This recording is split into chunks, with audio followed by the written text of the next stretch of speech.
Hi guys, today we talk about how can you select interface language on your app. We go to figure out the solution or know how you can do that on your app.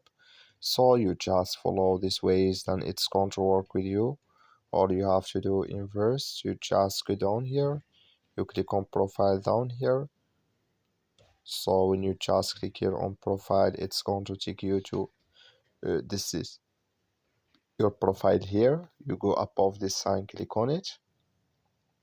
So then it's going to take you to next step here. It's going to show for you like this. Click here on interface language.